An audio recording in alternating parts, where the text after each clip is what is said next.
Bismillahirrahmanirrahim. Assalamualaikum warahmatullahi wabarakatuh. Perkenalkan, nama saya Suci, NPM 091158041982, Prodi Ilmu Administrasi Publik, kelas A semester 6, Fakultas Ilmu Sosial dan Ilmu Politik, mata kuliah Teori-Teori Administrasi Publik, kuliah di Universitas Muhammadiyah Sidendeng Rapang.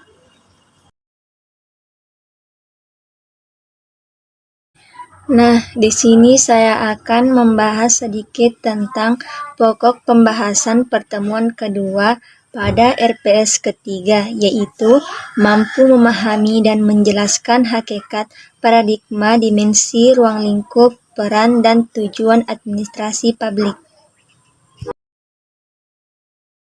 Di sini saya akan membahas yang pertama, ruang lingkup.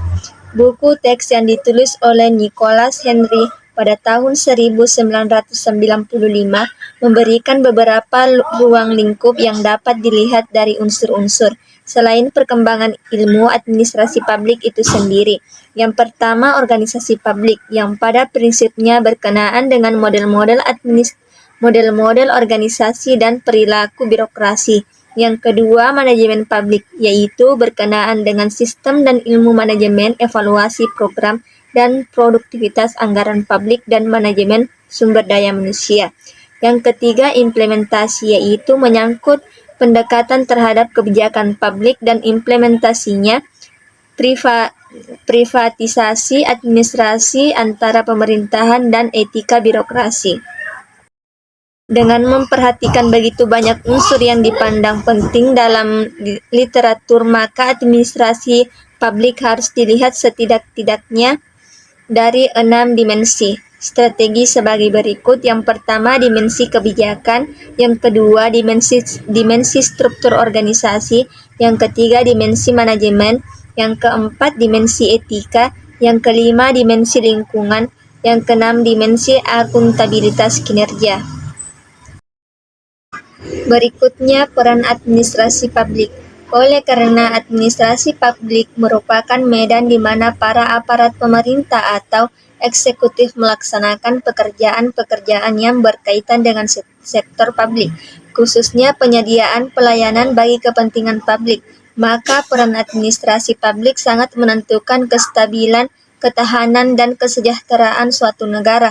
Selain itu, administrasi publik juga dapat dilihat sebagai ajang di mana dapat disaksikan atau disebutkan apakah benar para elit-elit, birokrasi, dan politisi memenuhi janji-janjinya atau membuktikan komitmennya kepada publik yang telah memilih mereka. Karena itu, administrasi publik juga sangat berperan dalam menjaga public trust. Berikutnya, kegiatan administrasi publik. Secara khusus, kegiatan administrasi publik difokuskan pada aspek manajemen sebagai pelaksanaan dari kebijakan publik. Artinya, administrasi publik lebih berkenaan dengan kegiatan pengelolaan pelayanan publik dan penyediaan barang-barang publik. Berikutnya, kepentingan publik dan tujuan kegiatan administrasi publik.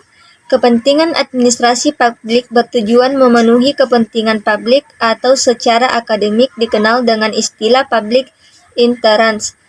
Di dalam masyarakat terdapat banyak kepentingan seperti kepentingan publik, pribadi, kelompok, partai politik, jabatan, dan sebagai berikut. Namun kepentingan yang seharusnya diperjuangkan oleh para administrator publik adalah kepentingan publik. Perbedaan administrasi publik dengan administrasi swasta. Administrasi publik memiliki ciri-ciri yang sangat khas yang membedakannya dari administrasi swasta. Meskipun cukup banyak prinsip yang relatif sama, perbedaan utama dapat dilihat dari pendapat Paul H. Appleby pada tahun 1997. Appleby menyatakan bahwa pemerintah dan swasta sangat berbeda orientasinya. Perbedaan pokoknya terletak pada pihak yang dilayani. Pemerintah melayani kepentingan publik, sementara swasta melayani kepentingan swasta atau pribadi. Perbedaan ini yang sering menjadi masalah atau menimbulkan konflik di mana pemerintah sering tidak memahami pihak swasta atau dunia swasta, sementara dunia swasta juga tidak memahami peran pemerintah.